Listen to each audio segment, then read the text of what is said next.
எங்க ஆட்சியில நான் ஒரு கால் அப்படி ஒரு தப்பு நடந்ததை நான் வாங்கியிருந்தா, போன ஆட்சியில யார் வாங்கினா? நான் சோசியல் மீடியால பார்த்தேன்.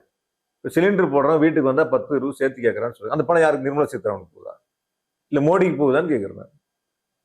சிலிண்டர் போடுறாள் 10 ரூபா 20 ரூபா சேர்த்து காசு வாங்கினா அந்த காசு யாருக்கு சார் போகுது? அந்த சிலிண்டர் போடுறவங்க தான் வாங்கிக்கிறாங்க. அப்புறம் யாருக்கு போகுது அது? அப்ப மோடிக்கு போகுதுன்னு சொல்லலாமான்னு கேட்கிறேன். மோடி 20 ரூபா காசு வாங்குறாரு சிலிண்டர்ல. பட் அது அப்ப இந்தியா முழுக்க எவ்வளவு சிலிண்டர் ஒரு நாளைக்கு விநியோகம் ஆகுது?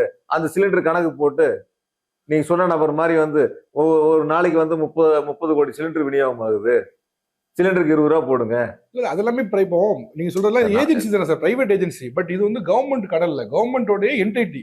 எப்படி மத்த கடைகள்லாம் இருக்கோ, காதிகிராஃப்ட் இருக்கோ, அது மாதிரி டாஸ்மார்க் கவர்மெண்டோட என்டைட்டி இல்ல. அப்ப அது அங்கதான் போகுதுன்னு சொல்லுவாங்க. சரிங்க சார், அது ஒரு கவர்மெண்ட் ஏஜென்சி, அது கவர்மெண்ட் ரேட் பிரைவேட் தான் எடுக்கிறாங்க. பிரைவேட் தான் சார், அது கவர்மெண்ட் ஃபிக்ஸ் பண்ண ரேட்னு ஒன்னு இருக்குல்ல சார்.